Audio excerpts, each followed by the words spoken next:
libre para elegir.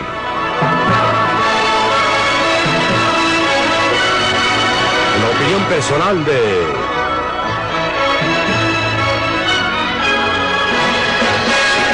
Milton Friedman.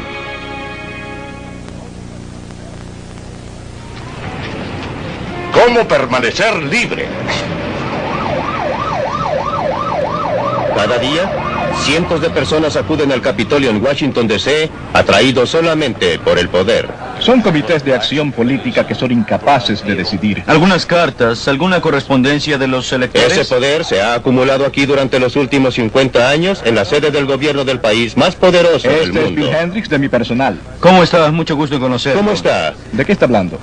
Creo que está hablando de pistolas. ¿No le parece a usted que es peligroso? Hola, este es Warren Richardson. Oh, Mary, sí. ¿En qué estás pensando? Warren Richardson se gana la vida sabiendo quién tiene poder e influencia para intercambiar. Sí, muy bien. Estaré aquí esperándolo. Es un miembro del Cabildo. Gracias, adiós. La posición oficial del gobierno sobre este proyecto de ley es, sin embargo, que su consideración sería prematura en este momento, en vista de que los... Trata con gente como esta, miembros del Comité de Agricultura de la Cámara. Ellos crean algunas de las leyes y reglamentos que, entre otras cosas, controlan el alimento que comemos. Son elegidos funcionarios, los que tienen poder para gastar millones de dólares de nuestro dinero en impuestos. Incluye toda la página 2 y el total de la 3. A mucha gente le gustaría poner sus manos en ese dinero. Ese es el tipo de materia que nunca debe aparecer en los libros de estatutos y creo que cualquiera que haya participado en el Comité de Justicia lo sabe. La forma de obtener una administración con sentido común es teniendo una administración con más sentido común en agricultura. El acceso es muy importante. Y la forma en que se obtiene también. Por ejemplo, antes solo existían pocos cabildos en esta ciudad. Y ahora registramos hasta 15,000 cabilderos, más el personal subsidiario, secretarias, recepcionistas y dactilógrafas.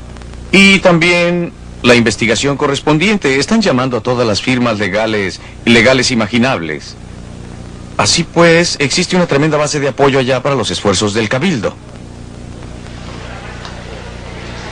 No demora mucho tiempo en darse cuenta que la concentración del poder en manos de unas pocas personas, sin importar cuán bien intencionadas, es una amenaza real a la libertad del individuo. Por supuesto que Warren Richardson no lo considera así. A través de los años, ha trabajado con éxito para algunos grupos con intereses especiales en energía, medio ambiente, salarios y precios. Hoy día, está alegando el caso de otro interés especial, el Comité de Acción Nacional de la Reforma de la Ley Laboral, tratando de mover las influencias hacia su punto de vista. Eso es tirar las cosas por sobre la borda. Eso es ir demasiado lejos. Casi no existe un momento en que los corredores de los edificios de oficinas del Congreso no estén llenos de gente que espera su oportunidad para ver e influenciar al hombre elegido en el centro del poder. En esa legislación, para fondos de las comunidades por 50,000 y menos, las metas de la ley existente y ciertos requisitos documentales estatuidos a menudo son poco realistas para las comunidades más pequeñas. Los acuerdos logrados aquí nos afectan a todos, y a veces en forma que desaprobamos. Pero no culpen a la gente que adopta los acuerdos. Solo están buscando su propio interés, que puede ser tan pequeño como ganarse $1 o tan amplio como tratar de reformar al mundo. Nosotros, los ciudadanos, tenemos la culpa porque hemos entregado tanto de nuestras vidas, de nuestras decisiones personales al gobierno, y ahora descubrimos que el gobierno en realidad limita severamente nuestra libertad.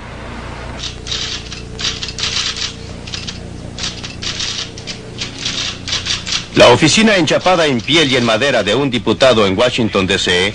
es la meca para aquellos que tratan de obtener influencia detrás de la escena.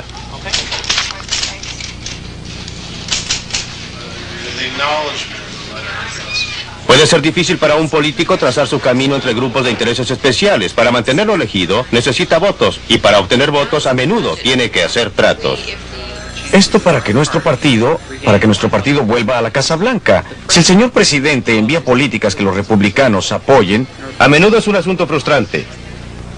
Cuando la gente lo visita no es con fines de debate y diálogo o de discusión sobre algo, sino simplemente para pedir su interés especial o su única preocupación. Aquí es cuando se pone sumamente difícil porque puede existir un número igual al lado opuesto de la moneda.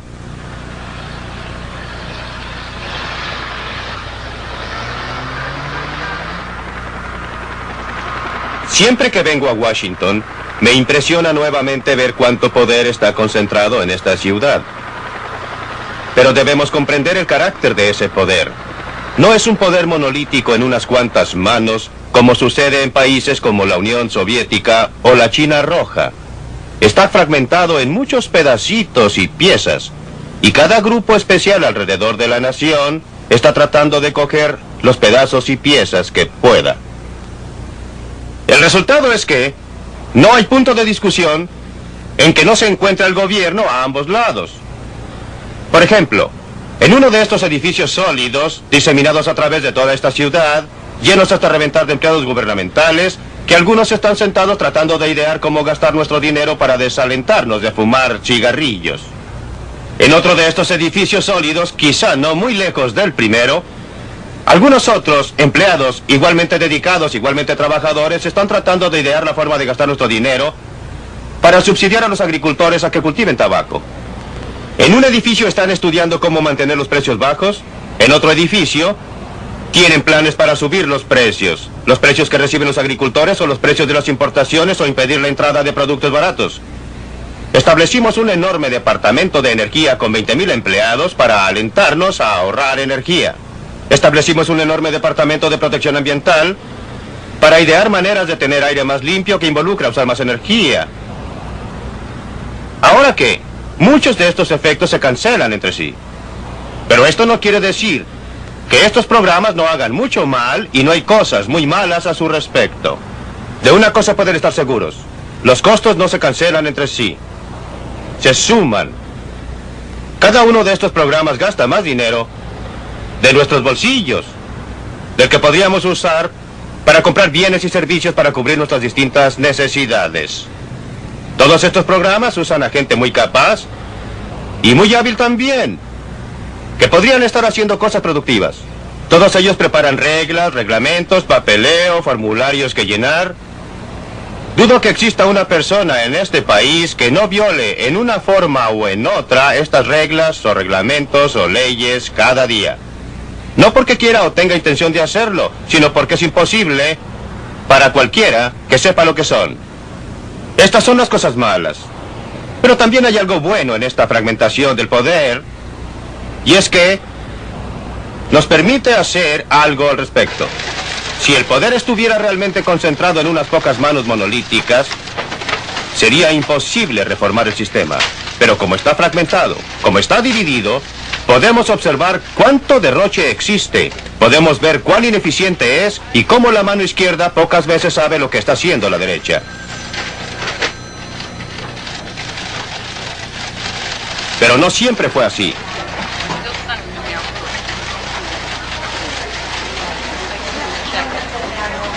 Los ejércitos de burócratas que administran nuestras vidas adoptan nuestras decisiones, gastan nuestro dinero, todo supuestamente para nuestro bien.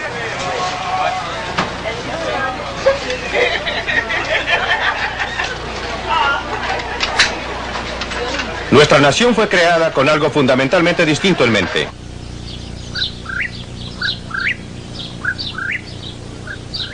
Hace casi 200 años, un grupo notable de hombres se congregó en esta habitación para escribir una constitución para la nueva nación que habían ayudado a crear unos pocos años antes. Eran un grupo de gente sabia, culta y preparada. Habían aprendido una lección de la historia que dice: el gran peligro para la libertad es la concentración del poder, especialmente en manos de un gobierno.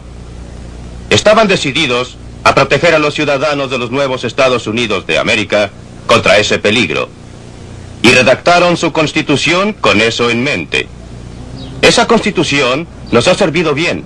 Nos ha permitido conservar nuestra libertad durante 200 años.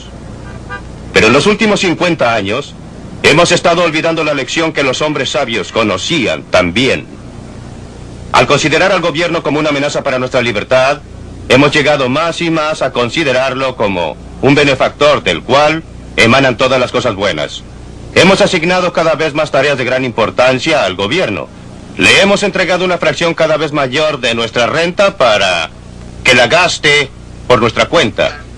Y todos pueden ver los resultados. Son desilusionantes. Las grandes expectativas no se han logrado. Y nuestras libertades han sufrido en el proceso.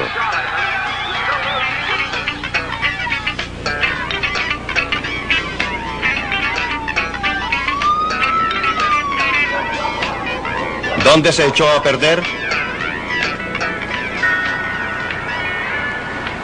El gobierno comenzó a participar en forma creciente en nuestros asuntos personales hace casi 50 años. Fue en 1933, en el punto más bajo de la peor depresión de la historia. Se radicó la idea de que el capitalismo había fallado y que la falla era responsable de la tragedia humana y económica. A comienzos de la década del 30, Franklin Delano Roosevelt y sus asesores se reunieron aquí para idear programas para solucionar los problemas de la depresión. Su respuesta fue dar mayor poder al gobierno central. De ese comienzo hemos llegado hoy día al estado de benefactor. Esta Empire State Plaza en Albany, en Nueva York, es un buen ejemplo de la diferencia entre el poder público y político y el poder económico privado. Fue construido mientras Nelson Rockefeller fue gobernador del estado de Nueva York.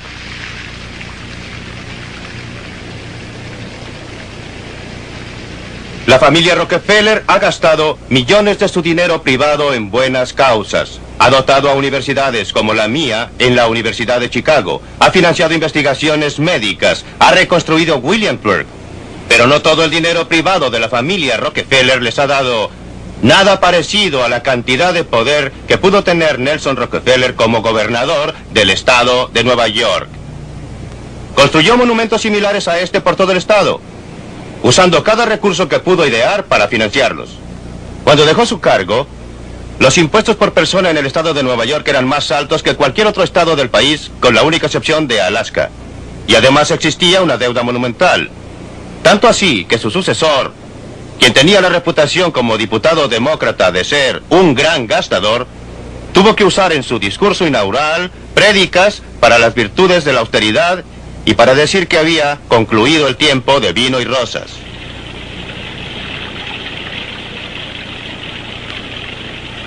Mire esta silueta de los edificios contra el cielo. Es Chicago y creo que es muy hermoso. Gran parte de los edificios tienen menos de 20 años. Estos altos edificios fueron construidos por la empresa privada para ser usados por la empresa privada. No por el gobierno para ser usados por los burócratas. Estos son monumentos productivos, no una carga para el contribuyente. Una carga que casi ha llevado a la quiebra a la ciudad de Nueva York. La ironía es que gran parte fueron las buenas intenciones las que nos llevaron donde estamos hoy día. Una nación gobernada por imperios burocráticos. Me pregunto si cuando construyeron este edificio se dieron cuenta que iba a resultar con el aspecto de una fortaleza. Desde modestos comienzos en 1953, el Ministerio de Salud, Educación y Bienestar se ha convertido en un verdadero imperio. Solo una pequeña parte de su personal total está instalado en este edificio, que es su casa matriz, solo 2.000 burócratas. Su presupuesto es el tercer presupuesto más grande de todo el mundo, solo sobrepasado por el presupuesto total de los Estados Unidos y el de la Unión Soviética. Emplea directamente a 150.000 personas a horario completo y el imperio que rige emplea a otro 1.000.000. Más de una de cada 100 personas en los Estados Unidos trabaja en el imperio del Ministerio de Salud, Educación y Bienestar.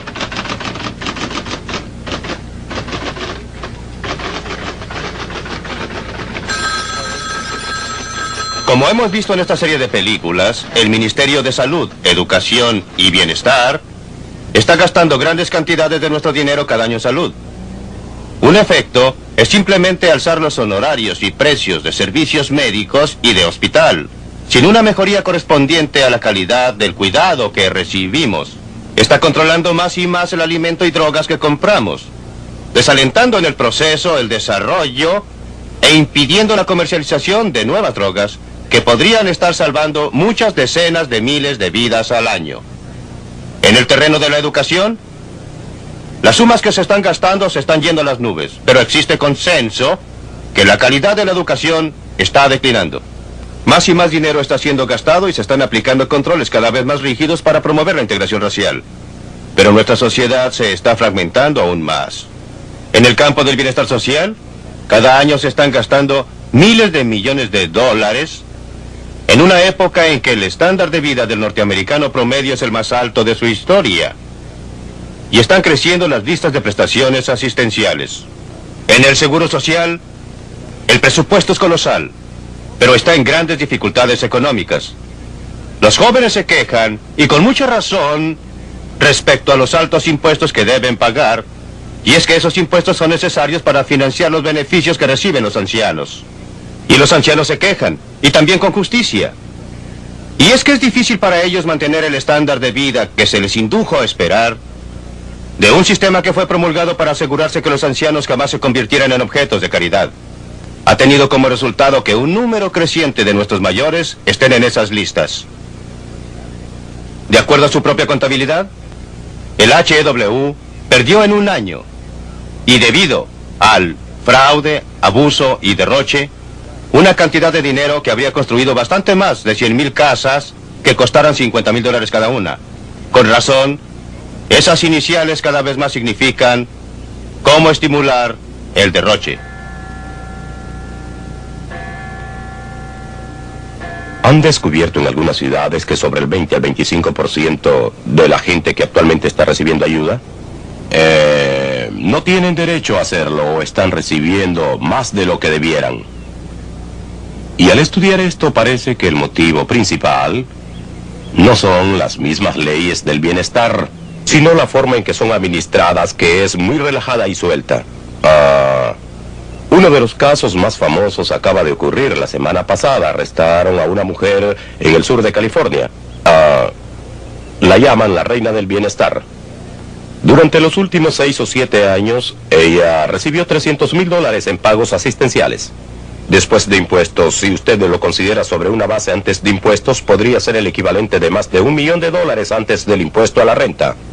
Ella y su marido estaban viviendo en una hermosa casa de $170,000, tenían buenos autos y...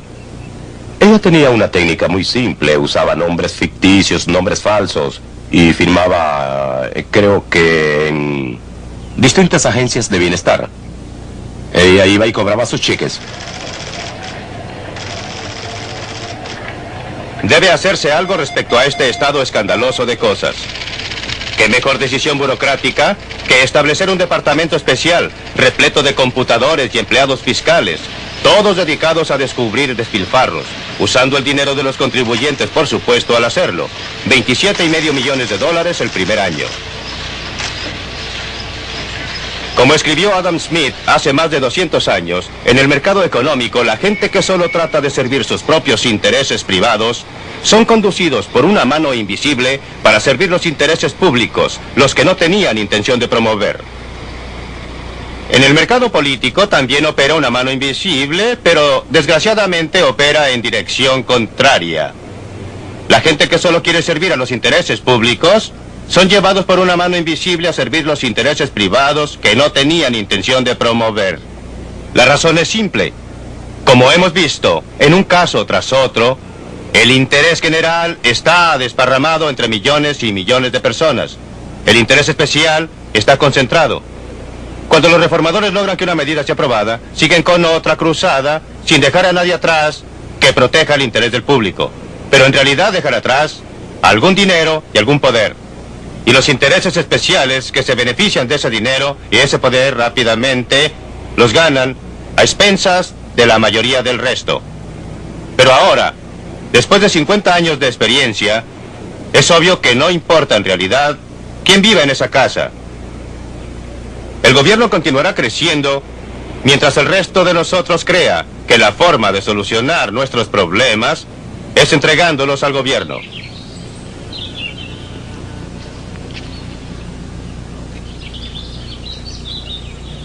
Pero aún existen personas que quieren solucionar sus problemas, que quieren usar sus propias habilidades, energías y recursos. Encontramos una persona así aquí en el sur de California.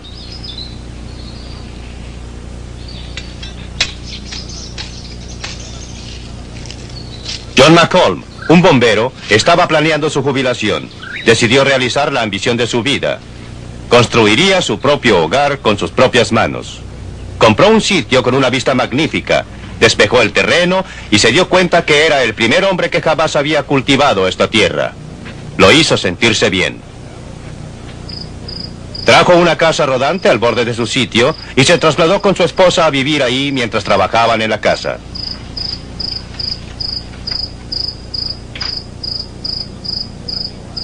Fabricó sus propios ladrillos, plantó árboles, aprendió carpintería y gasfitería. Todo iba bien cuando un día un funcionario local llegó con una advertencia. Estaba muy bien que edificara una casa, dijo, pero era en contra de los reglamentos vivir más tiempo en la casa rodante. Los Macomb se sintieron agraviados, opinaron que las reglas eran burocráticas y disparatadas. Decidieron dejar la casa rodante exactamente donde estaba y desafiar a las autoridades.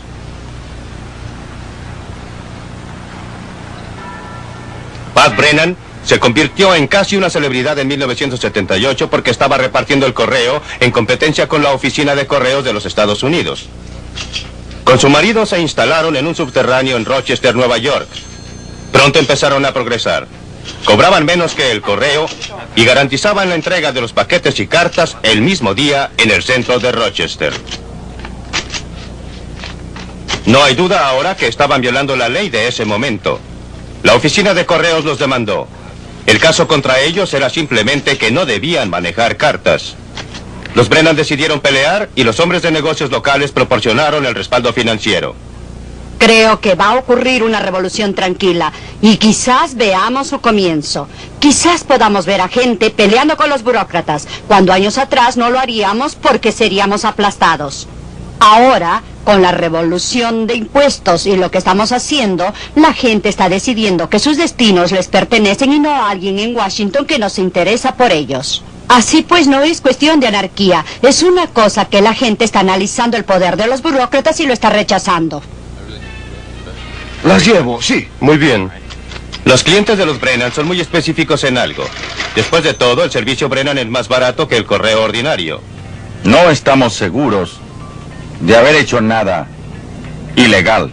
Y me gustaría saber más sobre esto y espero que se conozca más en el país que hasta ahora y alguien escuchará su petición.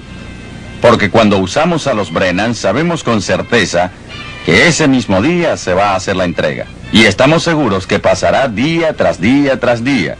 Mientras que con el otro sujeto no estamos seguros ni sabemos en qué estado va a llegar allá. Por eso apoyo a los Brennan 100% y los ayudaré en todo lo que pueda hacer. La cuestión de libertad se presenta en cualquier clase de negocio. Si acaso usted tiene derecho a desarrollarlo y el derecho a decidir lo que va a hacer. También existe la cuestión de la libertad de los consumidores para utilizar un servicio que encuentran barato y que es mucho mejor.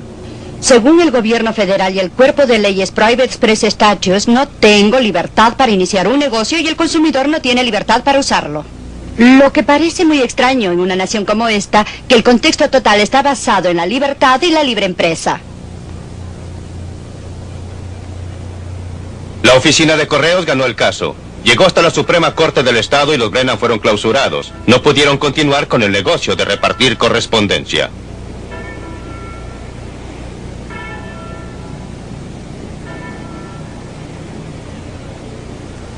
Lo que han estado viendo es una reacción humana, natural, al intento de otras personas de controlar su vida cuando usted opina que no les corresponde. La primera reacción es resentimiento. La segunda es tratar de evadirlo. Y finalmente, se produce una declinación en el respeto a las leyes en general. Esto no es algo especialmente norteamericano. Sucede en todo el mundo, donde quiera que alguien trate de controlar a otra persona. Por ejemplo, observe lo que está sucediendo a los ingleses.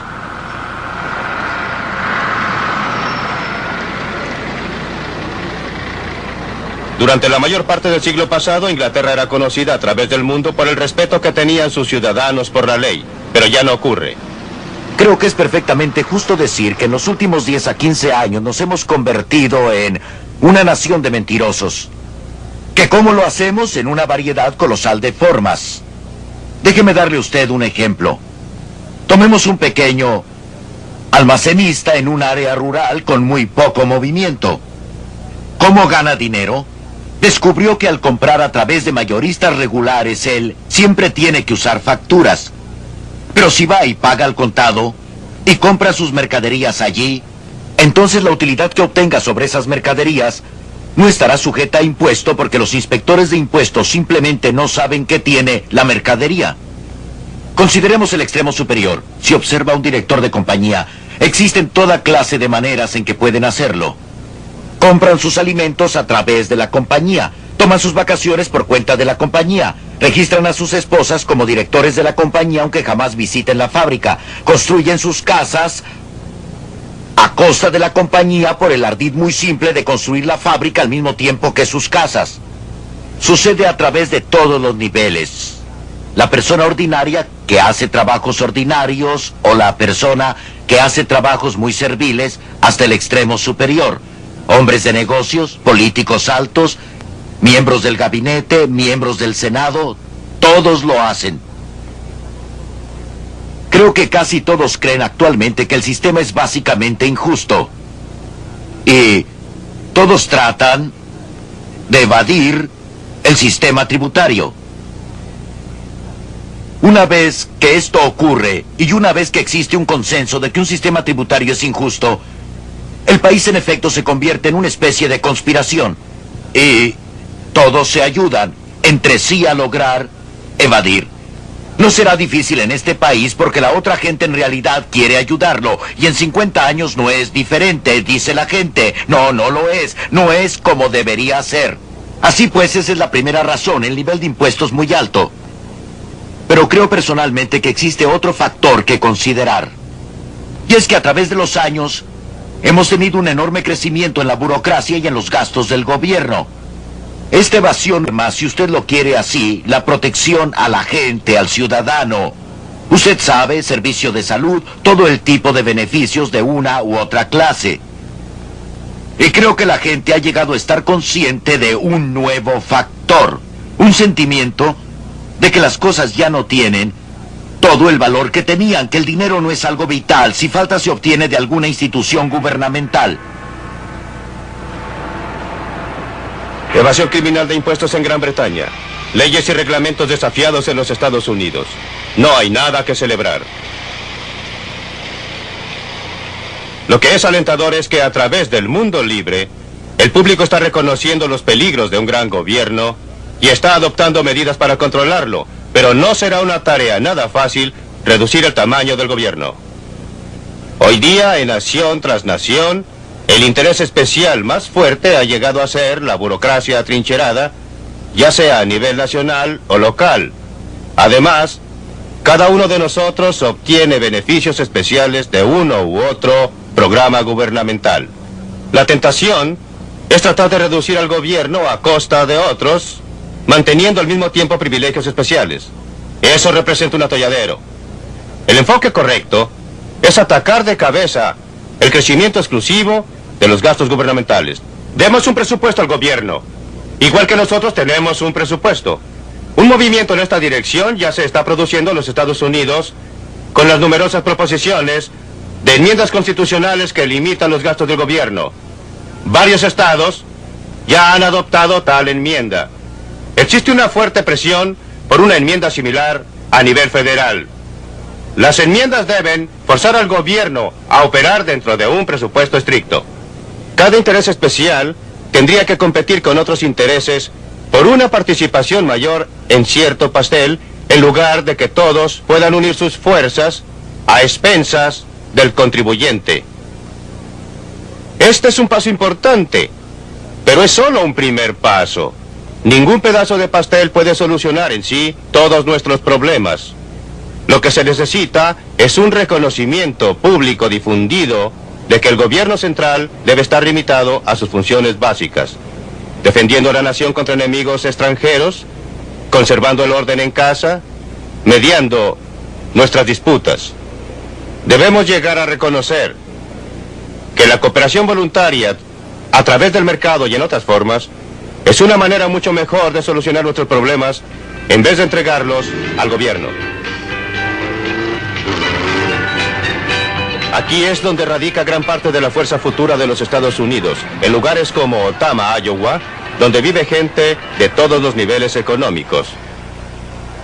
No existen barrios bajos en Otama, ni existen extremos ni de riqueza ni de pobreza. Todos son parte de una comunidad en la cual cada parte depende de las otras para una vida estable y feliz que vale la pena vivir. Esta es la clase de comunidad que formó el carácter de la América democrática.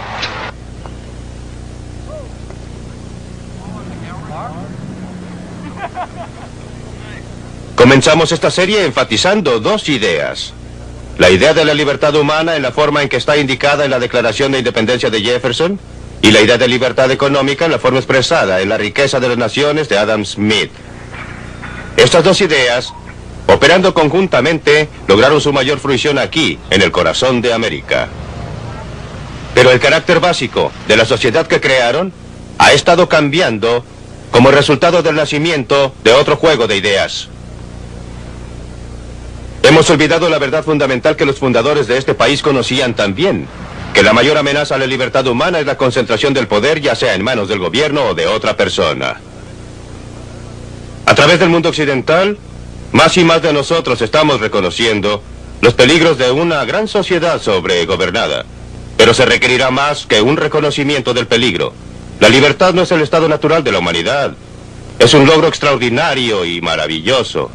Necesitará la comprensión de lo que es la libertad y de dónde vienen los peligros a la libertad. Se necesitará valentía para actuar de acuerdo a este entendimiento, porque si no solo, vamos a conservar las libertades que tenemos y para realizar el potencial total de una sociedad verdaderamente libre. Universidad de Chicago, otoño de 1979. Milton, a través de toda su discusión, usted enfatiza dos cosas. Las teorías de Adam Smith sobre el mercado libre y Thomas Jefferson sobre el poder central. Algo que me preocupó un poco en su discusión fue que me pareció que usted se asemejaba algo a la forma en que los psicoanalistas hablaban de Freud. Que aunque usted cree que ellos nos dieron la palabra y aunque han transcurrido 200 años desde entonces, sigue siendo palabra. Las circunstancias no han cambiado su significado en modo alguno. ¿Es usted tan rígido en sus ideas? Existe una gran diferencia entre principios y la aplicación de los principios. La aplicación de un principio tiene que tomar en cuenta las circunstancias, pero los principios que explican cómo opera un automóvil, esos no son diferentes de los principios que explican cómo operaba un coche tirado por un caballo o cómo operaba un arco y sus flechas. Los principios que Adam Smith enunció, la filosofía enunciada por Thomas Jefferson, son tan válidas hoy como lo eran entonces, pero las circunstancias son diferentes y por consiguiente la aplicación en muchos casos es diferente. En adición, ha habido una gran cantidad de trabajo y estudio y actividad de eruditos. Desde entonces sabemos mucho más de la forma en que opera la economía de lo que sabía Adam Smith. Así que él estaba equivocado en muchos detalles individuales de su teoría, pero no en su visión general, en su concepción de lo que ocurriría.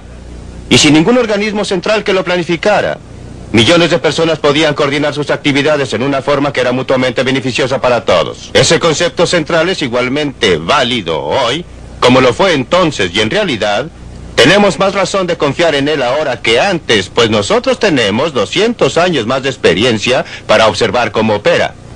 Correcto. Volvamos a Jefferson.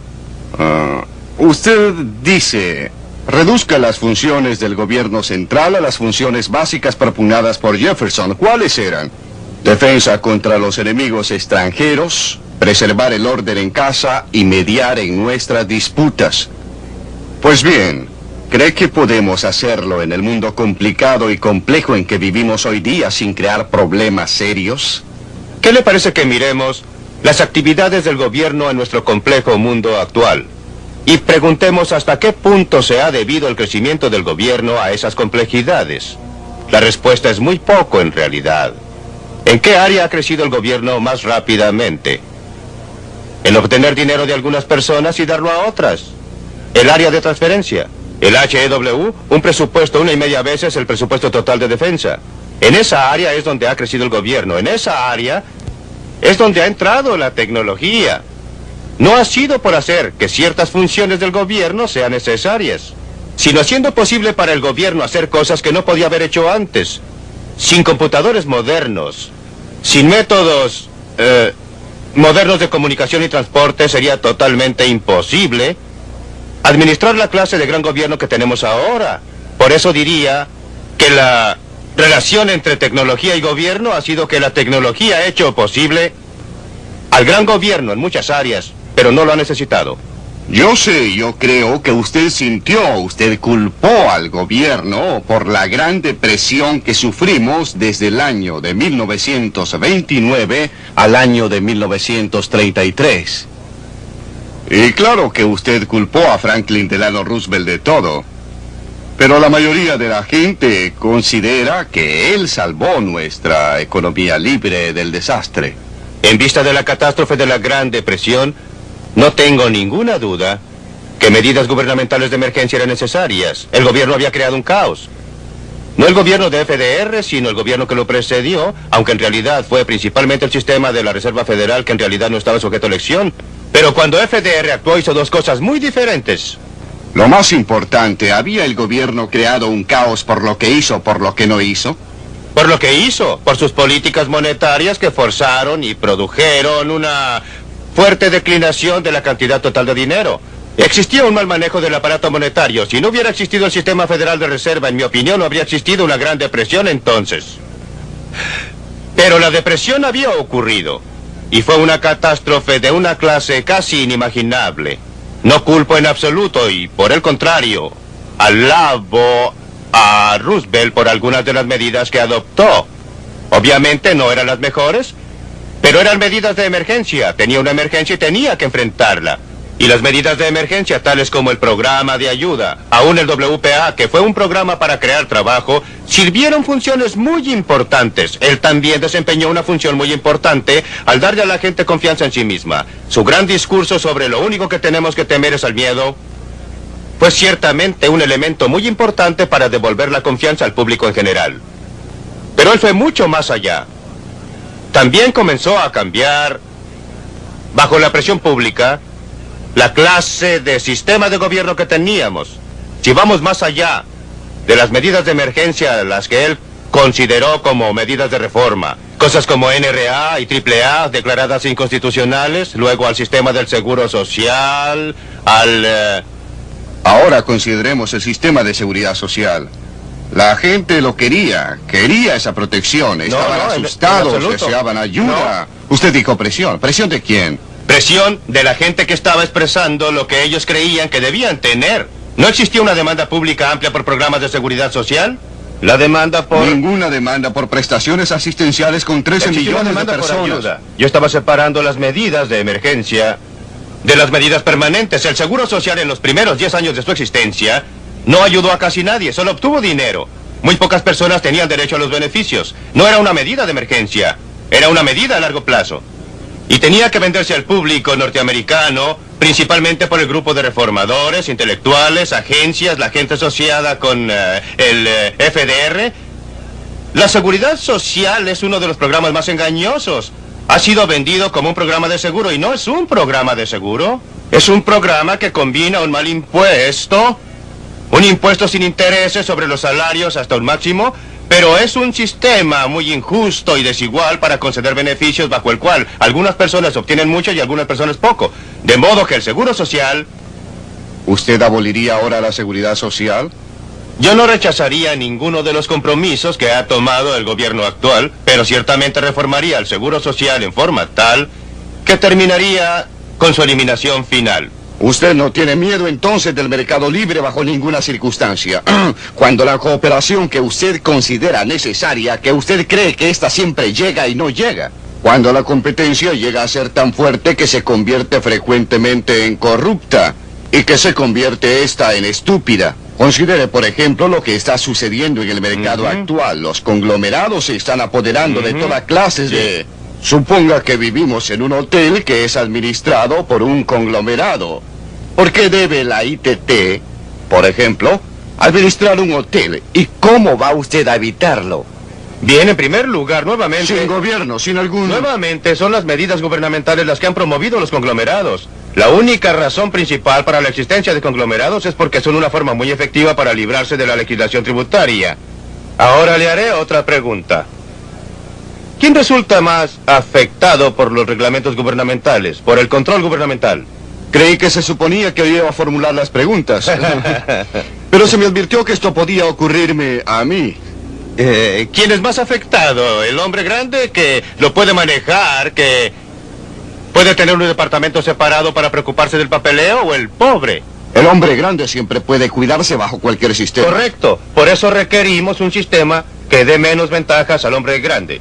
Y así el sistema bajo el cual puede lograr que el gobierno lo ayude le da la mayor ventaja, no la menor. Usted dice que yo le tengo miedo a la codicia, a la falta de cooperación, claro. Siempre debemos comparar lo verdadero con lo verdadero. ¿Cuáles son las alternativas reales? Si observamos a la historia, si volvemos al siglo XIX, cuando todos siempre hablaban de la era en que el varón ladrón se paseaba por el país y subyugaba a los pobres bajo sus talones, ¿qué descubrimos? Que hubo el mayor flujo de actividad caritativa voluntaria en la historia del mundo. Esta Universidad de Chicago es un ejemplo. Fue fundada por contribuciones de John D. Rockefeller y otras personas. Los colegios y universidades a través del Medio Oeste. Si usted pregunta cuándo fue fundada la Cruz Roja, o el Ejército de Salvación, o los Niños Exploradores, descubrirá que todo eso sucedió durante el siglo XIX, en la era del capital rapaz no regulado. Milton, me gustaría volver a la cuestión de los conglomerados.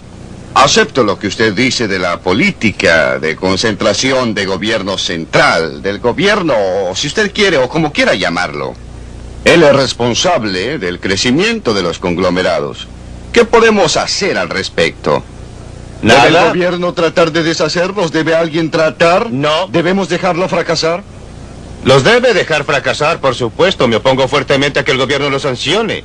Debe dejarlos fracasar. Lo mejor que usted puede hacer, en mi opinión, es primero tener un comercio libre total para que corporaciones de otras naciones puedan competir con las de esta nación para tener solamente 2 o 3 compañías de automóviles. Espere un momento. Pero existe Toyota, existe Volkswagen. La competencia externa es efectiva, pero en segundo lugar... Cuando dice comercio libre completo, ¿se refiere a todo el mundo? No, señor. Quiero decir que los Estados Unidos individualmente, unilateralmente, deben eliminar todas las barreras comerciales. Claro que estaríamos mejor si todos los países hicieran lo mismo. ¿Qué cree que ocurriría si lo hiciéramos? Creo que estaríamos mucho mejor y muchos otros seguirían nuestro ejemplo. Eso ocurrió en el siglo XIX cuando Gran Bretaña en 1846 eliminó unilateralmente todas las barreras comerciales. De modo que ¿No cree usted que este país sería inundado con bienes de todas clases de todo el mundo, quizás más baratos? ¿Qué haría la gente? Mayor desempleo ¿Qué en harían este con país? su dinero la gente que nos vendió sus mercaderías? Obtendrían dólares. ¿Y qué harían con los dólares? ¿Comerlos? Si ellos quieren mandarnos mercaderías a cambio de dólares, encantados de tenerlos. No es un problema siempre que tengamos un tipo de cambio libre, porque no podremos exportar sin importar, ni podemos importar sin exportar. No habría una reducción en el empleo. Lo que existiría sería una pauta de empleo diferente. Habría más empleo en industrias de exportación y menos empleo en las industrias que compiten con las importaciones. Pero volvamos a los consorcios por un momento. Quiero hacerle una clase distinta de pregunta. Los consorcios no me son muy atrayentes, preferiría muchas empresas pequeñas. Pero existe toda la diferencia en el mundo entre un consorcio privado y uno gubernamental. En general, el consorcio gubernamental le puede sacar dinero a usted sin que usted quiera dárselo. Usted y yo pagamos por Amtrak y por el déficit de correos, sin importar si usamos o no los servicios de Amtrak o del correo. Yo no pago a su consorcio a menos que arriende uno de sus departamentos. Obtengo algo por mi dinero. Con los malos que son los conglomerados privados, son menos malos que una de las alternativas. Supongamos que yo esté de acuerdo con casi todo lo que usted dice y que digo que sería maravilloso si empezamos todo lo que yo de digo, cero. sería un ser extraordinario. No dije que estoy de acuerdo, dije supongamos que estoy de acuerdo con el fin de discutir.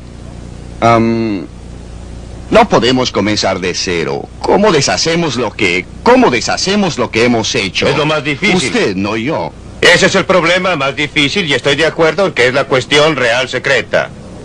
¿Cómo vamos desde donde estamos a donde queremos ir? No podemos llegar allá de la noche a la mañana. No podemos llegar allá simplemente eliminando las cosas que no debían haber sido ejecutadas. Como en el caso de la seguridad social, la tenemos. Y tenemos que cumplir nuestras obligaciones. Por eso tenemos que desarrollar una serie de políticas que nos permitan movernos gradualmente de donde estamos a donde queremos estar. El primer paso y el más importante, en mi opinión, es dejar de movernos en dirección errónea. Milton, usted dijo que a través del mundo libre el público está reconociendo el peligro del gobierno grande y está adoptando medidas para controlarlo. Pero ¿cómo? Con el ejemplo de lo que la libertad ha logrado, ¿explica usted que los nuevos países que se han estado creando vayan todos camino a la dictadura? El clima intelectual de opinión tiene una enorme influencia en lo que sucede. Y la actitud popular intelectual en los países libres para los países pobres ha sido que tienen que tener un gobierno centralizado. Y eso ha servido a los intereses de pequeños grupos electos en esas naciones. En una nación atrasada tras otra, lo que ha sucedido es que han obtenido su libertad supuestamente del gobierno colonial. Un pequeño grupo selecto ha administrado el país para su propio beneficio y a costa de los pobres. Es una tragedia de nuestra era. Cambia el clima de opinión en los países principales. A medida que cambia el clima de opinión, a medida que la filosofía, la actitud, lo que está enseñando en las universidades sea diferente, usted verá que esos otros países atrasados lo seguirán. ¿Existe alguna evidencia en ese sentido? Si usted observa los países atrasados que están actuando en la mejor forma para ellos. Hay lugares como Hong Kong, como Singapur, como Taiwán, como Corea. No son países libres en nuestro sentido del término, no lo son. Pero ellos tienen muchos más elementos de libertad. Un ámbito mayor para la iniciativa individual que muchos de los otros países del mundo que han llegado más allá en dirección del control comunista centralizado. ¿Cómo? Singapur, por ejemplo, y Taiwán tienen una economía, como usted dice, muy libre. ¿Cómo permanecen libres sus economías y sus políticas cuando su libertad humana está reprimida? Y según entiendo, en muchos casos, severamente, no tienen las libertades que nosotros, de prensa, de religión. La libertad económica es una condición necesaria para toda libertad humana, pero no es una condición suficiente. Usted puede tener una economía que es libre en gran parte con grandes elementos de restricción. Por ejemplo, déjeme considerar la experiencia norteamericana antes de la Guerra Civil. Tenía una mezcla de una libre economía, en gran parte con un segmento de la población como esclavos en situación de servidumbre involuntaria. Pero aun cuando no se tiene una libertad política completa, en el caso de Singapur o Taiwán, los seres humanos son más libres que en esas sociedades en que tampoco existe la libertad económica. Si usted compara la situación de la gente en un lugar como Singapur con la situación de la gente en un lugar como China o como en Indonesia, usted verá que la libertad económica es un componente muy importante de la libertad total. No es algo diferente, no es algo separado. La libertad económica es parte de la libertad total y para la mayoría de la gente la más importante. La libertad no representa mucho para un hombre que se está muriendo de hambre. Y si una sociedad libre no lo ayuda, sería muy difícil para él permanecer libre por mucho tiempo. Por eso, la capacidad de una libertad libre para mejorar la situación de la persona común es muy necesaria condición para que permanezca libre, pero no es la razón fundamental porque quiere una sociedad libre, quiere una libre sociedad. Por los valores humanos y éticos y morales que usted enfatizó que pertenecen a la libertad. La libertad realmente permanece en su valor. Suponga que los valores morales signifiquen mucho para mí, pero no signifiquen nada para el hombre hambriento. Si él no ha tenido tiempo de pensar, no significa absolutamente nada para él. ¿Qué va a hacer usted? ¿Cree usted que significa algo para él? Yo creo que significa algo para ellos, por supuesto. Muchos hombres han muerto por sus valores morales y han colocado estos valores morales sobre la vida misma. Pero usted y yo, ciudadanos de la sociedad libre, no nos apartaremos. Bien, déjeme expresarlo en forma distinta. Supongamos que usted va y pronuncia un discurso a toda la gente que vive del bienestar público y les dice: miren, la libertad es mucho más importante que el dinero del bienestar social que están recibiendo. Existen conceptos éticos y espirituales al respecto. Hombres han muerto por esto. Supongamos que les dice eso y luego agrega: les vamos a quitar los pagos asistenciales. ¿Qué cree No, usted que ocurriría? Yo les diría algo distinto. Yo les diría... Me gustaría saber qué haría. Le diré lo que haría y lo que les diría. Les diría, los pagos asistenciales los están corrompiendo. Miren lo que les está sucediendo, lo que está sucediendo con sus hijos. Ustedes estarían mucho mejor en todo sentido. Pero supongamos que ellos le dicen, no estamos en absoluto de acuerdo. Sin Eso esos sería pagos un error. asistenciales estaríamos en una situación terrible. Se equivoca. No estarían en una situación terrible, pero comprendo sus sentimientos y no propongo retirarles la ayuda así, toda de inmediato. Creo que sería intolerable arrojar a los millones de personas que actualmente dependen de esos pagos a las calles. Debemos ir gradualmente. Por eso propuse el impuesto a la renta negativa como una medida de transición que nos permitirá ayudar a la gente que en realidad lo necesita. Sin tener al mismo tiempo la clase de caos que tenemos ahora cuando la mayoría de los beneficios van a la gente que no lo necesita, pero observen la forma en que el sistema de bienestar ha estado corrompiendo la verdadera esencia de nuestra sociedad. Hemos metido a la gente en una trampa que no han fabricado. No los culpo. Pero han sido metidos en una trampa donde se les induce a convertirse en cargas, a convertirse en niños. No a convertirse en seres humanos independientes. La virtud del deseo de la libertad es lo que la gente puede hacer con su libertad. La libertad no es un valor individual, es un valor social.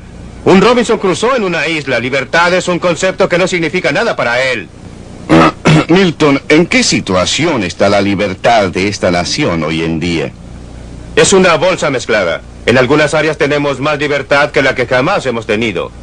En otras áreas nuestra libertad ha sido drásticamente reducida. Nuestra libertad para gastar el dinero que queramos ha sido reducida. Nuestra libertad para dedicarnos a la ocupación que queramos ha sido reducida. Nuestra libertad para iniciar diversos negocios ha sido reducida. Y estas restricciones a nuestras libertades económicas se han trasladado a restricciones a la libertad con que hablamos y conversamos. Las actividades que desarrollamos, nuestras actividades hacia los funcionarios gubernamentales... En esas áreas nuestras libertades han sido... ¿Qué hay respecto a usted? Usted como individuo, y en realidad tenemos que tratar con millones de cientos, 200 millones, 220 millones de individuos. Con respecto a usted, ¿qué libertad cree que ha perdido? Bien, he sido un individuo muy afortunado. Eso suena como una disculpa. No, no es una disculpa porque voy a agregar algo más. Siempre he dicho que casi la única gente que ha tenido libertad de palabra efectiva estos días en Estados Unidos son los profesores en funciones de su cargo en universidades privadas que están a punto de jubilarse o se han jubilado. Esa ha sido mi situación en los últimos años. Considere, por ejemplo, la libertad de un profesor de medicina en cualquiera de nuestras grandes instituciones. Seguramente su investigación está siendo financiada por el gobierno federal. ¿No cree usted que lo pensaría 2 o 3 veces antes de dar una conferencia sobre los males de la medicina socializada? O considere a uno de mis colegas de la universidad que está recibiendo donaciones de dinero de la Fundación Nacional de Ciencias.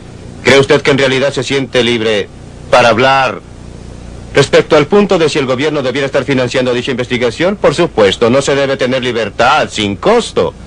Pero los costos deben ser razonables, no deben ser desproporcionados. Ningún hombre de negocios en esta nación hoy día... ¿Por qué actualmente los hombres de negocios son tan tímidos en lo que dicen? Hay muy pocos que están dispuestos a expresarse, a decir abiertamente lo que piensan. ¿Por qué? ¿Respecto a qué? Respecto a cualquier cosa, considere, por ejemplo, los intentos del presidente Carter para imponer controles voluntarios de salarios y precios. Casi no existe un hombre de negocios en esta nación que no lo considere espantoso. Aproximadamente solo 2 o 3 hombres de negocios han tenido el valor de ponerse de pie y decir algo al respecto. Pero nuevamente, como digo, vaya donde mis colegas académicos. Muchos de ellos piensan como yo, que el gobierno está destinando demasiado dinero, que han existido demasiados subsidios de universidades y colegios estatales a lo largo de la línea. Sin embargo, pocos están dispuestos a hablar. Milton, ¿qué hay respecto a la generación que no conoce lo que es la libertad como usted la conoció? Y por consiguiente no le importa tanto lo que ha sucedido, da por sentado el estado actual de cosas. Creo que es un problema real y que estamos viviendo de nuestra herencia. Hemos heredado una filosofía y una serie de actitudes y tienden a erosionarse. La gente se acostumbra a lo que conoce. Existe una enorme tiranía del status quo y la mayoría de la gente, la mayor parte del tiempo, acepta las circunstancias que lo rodean. Existe un impulso humano natural hacia la libertad que siempre se ha expresado. Pero es más fuerte o más débil y creo que un gran peligro en continuar a lo largo del camino actual es que perderemos aún más de nuestra herencia, aún más de nuestros valores básicos, de nuestras creencias básicas de libertad, y protestaremos menos a medida que se nos quiten más y más libertades. El verdadero valor de la libertad es que proporciona diversidad, y a su vez la diversidad es la verdadera protección de la libertad. A la gente que le gusta vivir en las ciudades puede vivir en ellas. A la gente que le gusta la impersonalidad de una metrópolis puede vivir en una metrópolis. Tenemos lealtades para nuestras iglesias, nuestras universidades, nuestros colegios, nuestros clubes, nuestras ciudades, nuestros estados. Es esta diversidad, el hecho de que no se nos impone una conformidad monolítica, que es la fuente de protección de nuestra libertad y el fruto de la libertad. Es porque la libertad protege la diversidad, permite... Usted recordará la frase de Mao que dijo que iba a permitir que 100 flores florecieran. Por supuesto no lo hizo. Tan pronto como la gente habló y las flores florecieron, las cortó.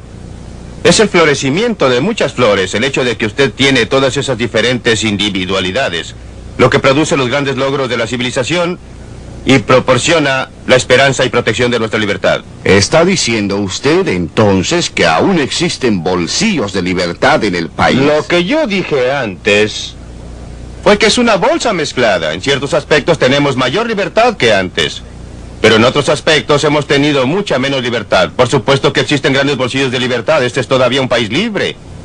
No debemos confundir la tendencia con la situación. Nos hemos estado alejando de la libertad. Nuestra libertad está en peligro, pero de ningún modo ha sido completamente destruida, y creo que existe un componente bastante fuerte de la libertad de nuestra sociedad que nos permitirá conservarla, que vamos a volver atrás esta tendencia y a reducir el gobierno al tamaño adecuado. Vamos a establecer las bases para un resurgimiento, para un florecimiento de aquella diversidad que ha sido el producto real de la libre sociedad.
Libre para elegir.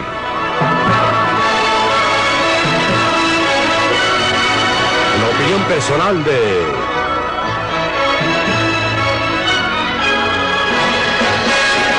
Milton Friedman.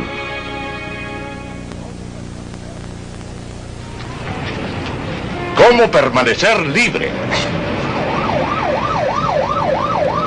Cada día, cientos de personas acuden al Capitolio en Washington, D.C., atraídos solamente por el poder. Son comités de acción política que son incapaces de decidir. ¿Algunas cartas, alguna correspondencia de los electores? Ese poder se ha acumulado aquí durante los últimos 50 años en la sede del gobierno del país más poderoso del Este es mundo. Bill Hendricks de mi personal. ¿Cómo está? Mucho gusto en conocerlo. ¿Cómo está? ¿De qué está hablando? Creo que está hablando de pistolas. ¿No le parece a usted que es peligroso? Hola, este es Warren Richardson. Oh, Mary, sí. ¿En qué estás pensando? Warren Richardson se gana la vida sabiendo quién tiene poder e influencia para intercambiar. Sí, muy bien. Estaré aquí esperándolo. Es un miembro del Cabildo. Gracias, adiós. La posición oficial del gobierno sobre este proyecto de ley es, sin embargo, que su consideración sería prematura en este momento, en vista de que lo... Trata con gente como esta, miembros del Comité de Agricultura de la Cámara. Ellos crean algunas de las leyes y reglamentos que, entre otras cosas, controlan el alimento que comemos. Son elegidos funcionarios, los que tienen poder para gastar millones de dólares de nuestro dinero en impuestos. Incluye toda la página 2 y el total de la 3. A mucha gente le gustaría poner sus manos en ese dinero. Ese es el tipo de materia que nunca debe aparecer en los libros de estatutos y creo que cualquiera que haya participado en el Comité de Justicia lo sabe. La forma de obtener una administración con sentido común es teniendo una administración con más sentido común en agricultura.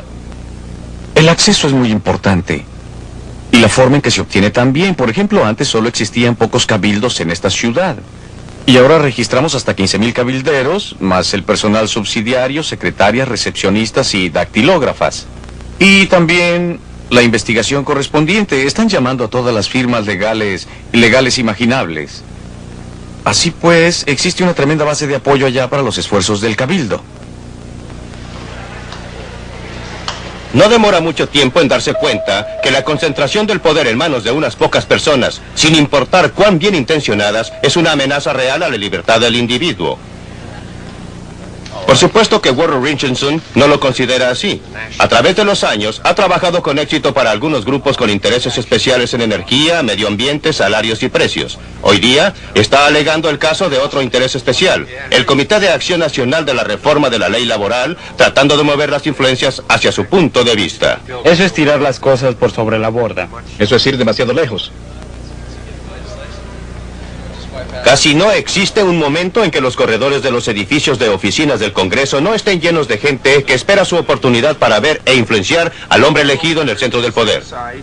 En esa legislación, para fondos de las comunidades por 50,000 y menos, las metas de la ley existente y ciertos requisitos documentales estatuidos a menudo son poco realistas para las comunidades más pequeñas. Los acuerdos logrados aquí nos afectan a todos, y a veces en forma que desaprobamos. Pero no culpen a la gente que adopta los acuerdos. Solo están buscando su propio interés, que puede ser tan pequeño como ganarse $1 o tan amplio como tratar de reformar al mundo. Nosotros, los ciudadanos, tenemos la culpa porque hemos entregado tanto de nuestras vidas, de nuestras decisiones personales al gobierno, y ahora descubrimos que el gobierno en realidad limita severamente nuestra libertad.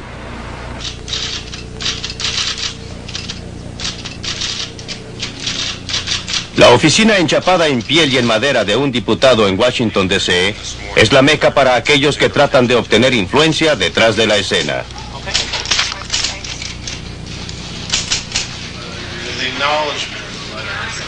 Puede ser difícil para un político trazar su camino entre grupos de intereses especiales. Para mantenerlo elegido, necesita votos, y para obtener votos a menudo tiene que hacer tratos. Esto para que nuestro partido vuelva a la Casa Blanca. Si el señor presidente envía políticas que los republicanos apoyen, a menudo es un asunto frustrante.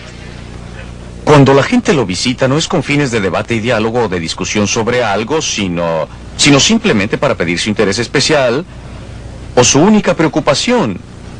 Aquí es cuando se pone sumamente difícil porque puede existir un número igual al lado opuesto de la moneda.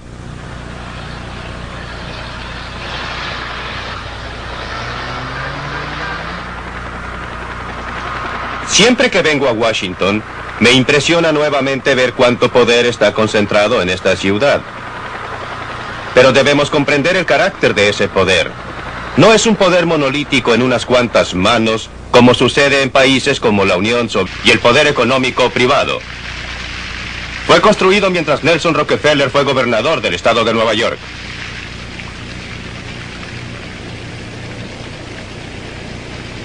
La familia Rockefeller ha gastado millones de su dinero privado en buenas causas. Ha dotado a universidades como la mía en la Universidad de Chicago. Ha financiado investigaciones médicas. Ha reconstruido Williamsburg. Pero no todo el dinero privado de la familia Rockefeller les ha dado nada parecido a la cantidad de poder que pudo tener Nelson Rockefeller como gobernador del estado de Nueva York. Construyó monumentos similares a este por todo el estado, usando cada recurso que pudo idear para financiarlos. Cuando dejó su cargo, los impuestos por persona en el estado de Nueva York eran más altos que cualquier otro estado del país, con la única excepción de Alaska. Y además existía una deuda monumental.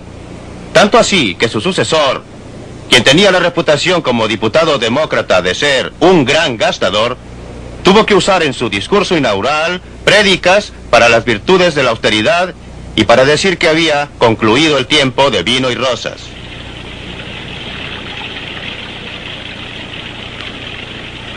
Mire esta silueta de los edificios contra el cielo. Es Chicago y creo que es muy hermoso. Gran parte de los edificios tienen menos de 20 años. Estos altos edificios fueron construidos por la empresa privada para ser usados por la empresa privada. No por el gobierno para ser usados por los burócratas. Estos son monumentos productivos, no una carga para el contribuyente. Una carga que casi ha llevado a la quiebra a la ciudad de Nueva York. La ironía es que gran parte fueron las buenas intenciones las que nos llevaron donde estamos hoy día. Una nación gobernada por imperios burocráticos.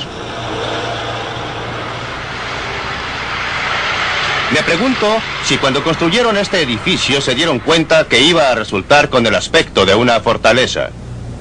Desde modestos comienzos en 1953, el Ministerio de Salud, Educación y Bienestar se ha convertido en un verdadero imperio.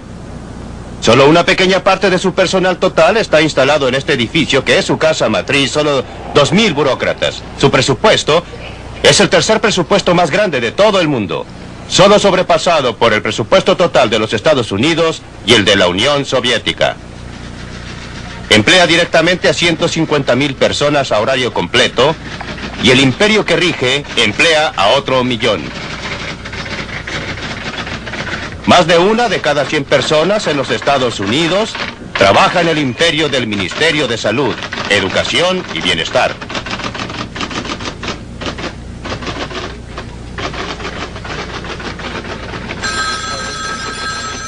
Como hemos visto en esta serie de películas, el Ministerio de Salud, Educación y Bienestar está gastando grandes cantidades de nuestro dinero cada año en salud. Un efecto es simplemente alzar los honorarios y precios de servicios médicos y de hospital, sin una mejoría correspondiente a la calidad del cuidado que recibimos. Está controlando más y más el alimento y drogas que compramos, desalentando en el proceso el desarrollo e impidiendo la comercialización de nuevas drogas que podrían estar salvando muchas decenas de miles de vidas al año. En el terreno de la educación, las sumas que se están gastando se están yendo a las nubes, pero existe consenso que la calidad de la educación está declinando.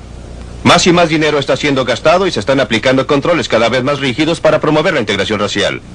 Pero nuestra sociedad se está fragmentando aún más. En el campo del bienestar social, cada año se están gastando miles de millones de dólares en una época en que el estándar de vida del norteamericano promedio es el más alto de su historia. Y están creciendo las listas de prestaciones asistenciales. En el seguro social, el presupuesto es colosal, pero está en grandes dificultades económicas. Los jóvenes se quejan, y con mucha razón, respecto a los altos impuestos que deben pagar, y es que esos impuestos son necesarios para financiar los beneficios que reciben los ancianos. Y los ancianos se quejan, y también con justicia. Y es que es difícil para ellos mantener el estándar de vida que se les indujo a esperar de un sistema que fue promulgado para asegurarse que los ancianos jamás se convirtieran en objetos de caridad. Ha tenido como resultado que un número creciente de nuestros mayores estén en esas listas. De acuerdo a su propia contabilidad, el HEW perdió en un año, y debido al fraude, abuso y derroche, una cantidad de dinero que había construido bastante más de 100.000 casas que costaran $50.000 cada una. Con razón, esas iniciales cada vez más significan cómo estimular el derroche. Han descubierto en algunas ciudades que sobre el 20 al 25% de la gente que actualmente está recibiendo ayuda no tienen derecho a hacerlo o están recibiendo más de lo que debieran. Y al estudiar esto parece que el motivo principal no son las mismas leyes del bienestar, sino la forma en que son administradas, que es muy relajada y suelta. Uno de los casos más famosos acaba de ocurrir la semana pasada. Arrestaron a una mujer en el sur de California. La llaman la reina del bienestar. Durante los últimos 6 o 7 años, ella recibió $300,000 en pagos asistenciales. Después de impuestos, si usted lo considera sobre una base antes de impuestos, podría ser... La cuestión de la libertad de los consumidores para utilizar un servicio que encuentran barato y que es mucho mejor. Según el gobierno federal y el cuerpo de leyes Private Express Statutes, no tengo libertad para iniciar un negocio y el consumidor no tiene libertad para usarlo. Lo que parece muy extraño en una nación como esta, que el contexto total está basado en la libertad y la libre empresa. La oficina de correos ganó el caso. Llegó hasta la Suprema Corte del Estado y los Brennan fueron clausurados. No pudieron continuar con el negocio de repartir correspondencia.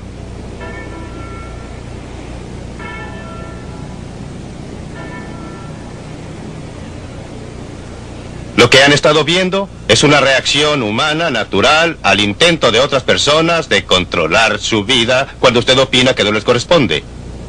La primera reacción es resentimiento. La segunda es tratar de evadirlo. Y finalmente, se produce una declinación en el respeto a las leyes en general. Esto no es algo especialmente norteamericano. Sucede en todo el mundo, donde quiera que alguien trate de controlar a otra persona. Por ejemplo, observe lo que está sucediendo a los ingleses.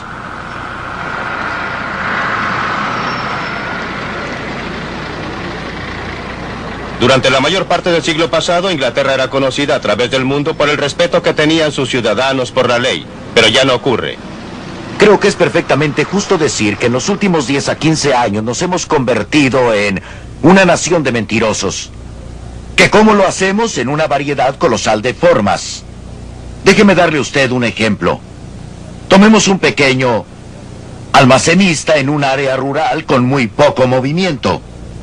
¿Cómo gana dinero? Descubrió que al comprar a través de mayoristas regulares, él siempre tiene que usar facturas. Pero si va y paga al contado y compra sus mercaderías allí, entonces la utilidad que obtenga sobre esas mercaderías no estará sujeta a impuesto porque los inspectores de impuestos simplemente no saben qué tiene la mercadería. Consideremos el extremo superior. Si observa a un director de compañía, existen toda clase de maneras en que pueden hacerlo. Compran sus alimentos a través de la compañía, toman sus vacaciones por cuenta de la compañía, registran a sus esposas como directores de la compañía aunque jamás visiten la fábrica, construyen sus casas a costa de la compañía por el ardid muy simple de construir la fábrica al mismo tiempo que sus casas. Sucede a través de todos los niveles. La persona ordinaria que hace trabajos ordinarios o la persona que hace trabajos muy serviles hasta el extremo superior. Hombres de negocios, políticos altos, miembros del gabinete, miembros del Senado, todos lo hacen. Creo que casi todos creen actualmente que el sistema es básicamente injusto. Y todos tratan de evadir el sistema tributario. Una vez que esto ocurre, y una vez que existe un consenso de que un sistema tributario es injusto, el país en efecto se convierte en una especie de conspiración. Y todos se ayudan entre sí a lograr evadir. No será difícil en este país porque la otra gente en realidad quiere ayudarlo. Y en 50 años no es diferente, dice la gente. No, no lo es. No es como debería ser. Así pues, esa es la primera razón, el nivel de impuestos muy alto. Pero creo personalmente que existe otro factor que considerar. Y es que a través de los años hemos tenido un enorme crecimiento en la burocracia y en los gastos del gobierno. Esta evasión, más si usted lo quiere así, la protección a la gente, al ciudadano. Usted sabe, servicio de salud, todo el tipo de beneficios de una u otra clase. Y creo que la gente ha llegado a estar consciente de un nuevo factor. Un sentimiento de que las cosas ya no tienen todo el valor que tenían, que el dinero no es algo vital, si falta se obtiene de alguna institución gubernamental. Evasión criminal de impuestos en Gran Bretaña. Leyes y reglamentos desafiados en los Estados Unidos. No hay nada que celebrar. Lo que es alentador es que a través del mundo libre, el público está reconociendo los peligros de un gran gobierno y está adoptando medidas para controlarlo, pero no será una tarea nada fácil reducir el tamaño del gobierno. Hoy día, en nación tras nación, el interés especial más fuerte ha llegado a ser la burocracia atrincherada, ya sea a nivel nacional o local. Además, cada uno de nosotros obtiene beneficios especiales de uno u otro programa gubernamental. La tentación es tratar de reducir al gobierno a costa de otros, manteniendo al mismo tiempo privilegios especiales. Eso representa un atolladero. El enfoque correcto es atacar de cabeza el crecimiento exclusivo de los gastos gubernamentales. Demos un presupuesto al gobierno, igual que nosotros tenemos un presupuesto. Un movimiento en esta dirección ya se está produciendo en los Estados Unidos con las numerosas proposiciones de enmiendas constitucionales que limitan los gastos del gobierno. Varios estados ya han adoptado tal enmienda. Existe una fuerte presión por una enmienda similar a nivel federal. Las enmiendas deben forzar al gobierno a operar dentro de un presupuesto estricto. Cada interés especial tendría que competir con otros intereses por una participación mayor en cierto pastel, el equivalente de más de $1 millón antes del impuesto a la renta. Ella y su marido estaban viviendo en una hermosa casa de $170,000, tenían buenos autos y... Ella tenía una técnica muy simple, usaba nombres ficticios, nombres falsos, y firmaba, creo que en distintas agencias de bienestar. Ella iba y cobraba sus cheques. Debe hacerse algo respecto a este estado escandaloso de cosas. ¿Qué mejor decisión burocrática que establecer un departamento especial, repleto de computadores y empleados fiscales, todos dedicados a descubrir despilfarros, usando el dinero de los contribuyentes, por supuesto, al hacerlo? $27,5 millones el primer año. Como escribió Adam Smith hace más de 200 años, en el mercado económico, la gente que solo trata de servir sus propios intereses privados son conducidos por una mano invisible para servir los intereses públicos, los que no tenían intención de promover. En el mercado político también opera una mano invisible, pero desgraciadamente opera en dirección contraria. La gente que solo quiere servir a los intereses públicos son llevados por una mano invisible a servir los intereses privados que no tenían intención de promover. La razón es simple. Como hemos visto, en un caso tras otro, el interés general está desparramado entre millones y millones de personas. El interés especial está concentrado. Cuando los reformadores logran que una medida sea aprobada, siguen con otra cruzada, sin dejar a nadie atrás que proteja el interés del público. Pero en realidad dejan atrás algún dinero y algún poder. Y los intereses especiales que se benefician de ese dinero y ese poder rápidamente los ganan a expensas de la mayoría del resto. Pero ahora, después de 50 años de experiencia, es obvio que no importa en realidad quién vive en esa casa. El gobierno continuará creciendo mientras el resto de nosotros crea que la forma de solucionar nuestros problemas es entregándolos al gobierno.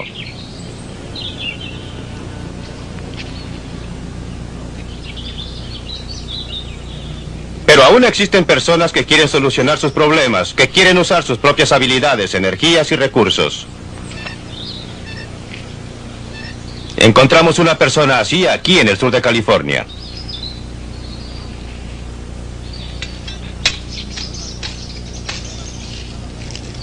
John McColm, un bombero, estaba planeando su jubilación. Decidió realizar la ambición de su vida. Construiría su propio hogar con sus propias manos.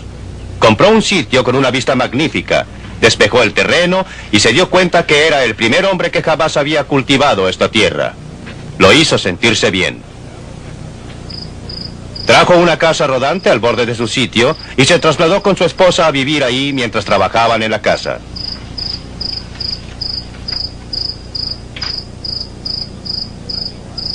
Fabricó sus propios ladrillos, plantó árboles, aprendió carpintería y gasfitería. Todo iba bien cuando un día un funcionario local llegó con una advertencia. Estaba muy bien que edificara una casa, dijo, pero era en contra de los reglamentos vivir más tiempo en la casa rodante. Los Macomb se sintieron agraviados, opinaron que las reglas eran burocráticas y disparatadas. Decidieron dejar la casa rodante exactamente donde estaba y desafiar a las autoridades.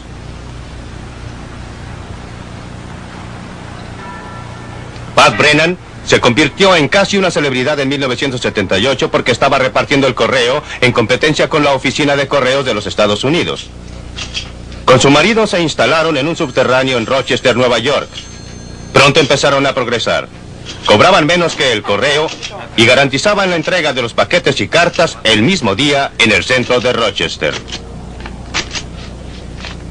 No hay duda ahora que estaban violando la ley de ese momento. La Oficina de Correos los demandó. El caso contra ellos era simplemente que no debían manejar cartas. Los Brennan decidieron pelear y los hombres de negocios locales proporcionaron el respaldo financiero. Creo que va a ocurrir una revolución tranquila y quizás veamos su comienzo. Quizás podamos ver a gente peleando con los burócratas, cuando años atrás no lo haríamos porque seríamos aplastados.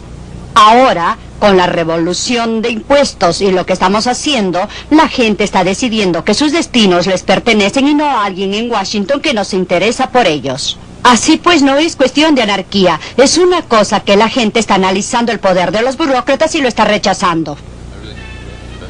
Las llevo, sí. Muy bien. Los clientes de los Brennan son muy específicos en algo. Después de todo, el servicio Brennan es más barato que el correo ordinario.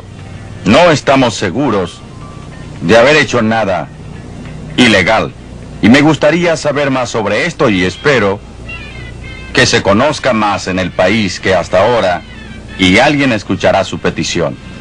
Porque cuando usamos a los Brennan sabemos con certeza que ese mismo día se va a hacer la entrega. Y estamos seguros que pasará día tras día tras día. Mientras que con el otro sujeto, no estamos seguros ni sabemos en qué estado va a llegar allá. Por eso apoyo a los Brennan 100% y los ayudaré en todo lo que pueda hacer. La cuestión de libertad se presenta en cualquier clase de negocio. Si acaso usted tiene derecho a desarrollarlo y el derecho a decidir lo que va a hacer. También existe... Soviética o la China roja. Está fragmentado en muchos pedacitos y piezas. Y cada grupo especial alrededor de la nación está tratando de coger los pedazos y piezas que pueda. El resultado es que no hay punto de discusión en que no se encuentra el gobierno a ambos lados. Por ejemplo, en uno de estos edificios sólidos, diseminados a través de toda esta ciudad, llenos hasta reventar de empleados gubernamentales, que algunos están sentados tratando de idear cómo gastar nuestro dinero para desalentarnos de fumar cigarrillos. En otro de estos edificios sólidos, quizá no muy lejos del primero, algunos otros empleados igualmente dedicados, igualmente trabajadores, están tratando de idear la forma de gastar nuestro dinero para subsidiar a los agricultores a que cultiven tabaco. En un edificio están estudiando cómo mantener los precios bajos, en otro edificio tienen planes para subir los precios que reciben los agricultores o los precios de las importaciones o impedir la entrada de productos baratos. Establecimos un enorme departamento de energía con 20,000 empleados para alentarnos a ahorrar energía. Establecimos un enorme departamento de protección ambiental para idear maneras de tener aire más limpio que involucra usar más energía. Ahora que muchos de estos efectos se cancelan entre sí. Pero esto no quiere decir que estos programas no hagan mucho mal y no hay cosas muy malas a su respecto. De una cosa pueden estar seguros: los costos no se cancelan entre sí, se suman. Cada uno de estos programas gasta más dinero de nuestros bolsillos del que podríamos usar para comprar bienes y servicios para cubrir nuestras distintas necesidades. Todos estos programas usan a gente muy capaz y muy hábil también, que podrían estar haciendo cosas productivas. Todos ellos preparan reglas, reglamentos, papeleo, formularios que llenar. Dudo que exista una persona en este país que no viole en una forma o en otra estas reglas o reglamentos o leyes cada día. No porque quiera o tenga intención de hacerlo, sino porque es imposible para cualquiera que sepa lo que son. Estas son las cosas malas. Pero también hay algo bueno en esta fragmentación del poder, y es que nos permite hacer algo al respecto. Si el poder estuviera realmente concentrado en unas pocas manos monolíticas, sería imposible reformar el sistema. Pero como está fragmentado, como está dividido, podemos observar cuánto derroche existe. Podemos ver cuán ineficiente es y cómo la mano izquierda pocas veces sabe lo que está haciendo la derecha. Pero no siempre fue así.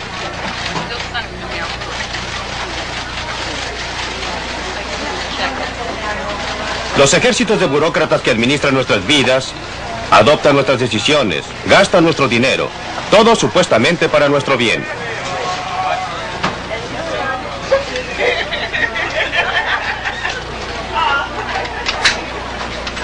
Nuestra nación fue creada con algo fundamentalmente distinto en mente.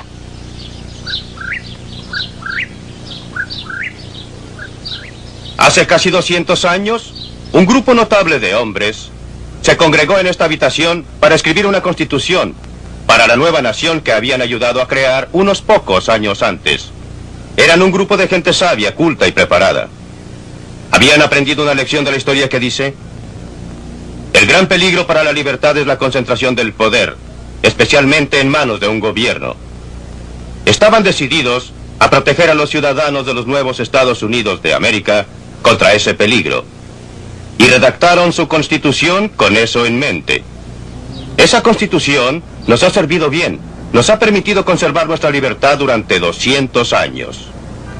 Pero en los últimos 50 años, hemos estado olvidando la lección que los hombres sabios conocían también. Al considerar al gobierno como una amenaza para nuestra libertad, hemos llegado más y más a considerarlo como un benefactor del cual emanan todas las cosas buenas. Hemos asignado cada vez más tareas de gran importancia al gobierno. Le hemos entregado una fracción cada vez mayor de nuestra renta para que la gaste por nuestra cuenta. Y todos pueden ver los resultados. Son desilusionantes. Las grandes expectativas no se han logrado. Y nuestras libertades han sufrido en el proceso.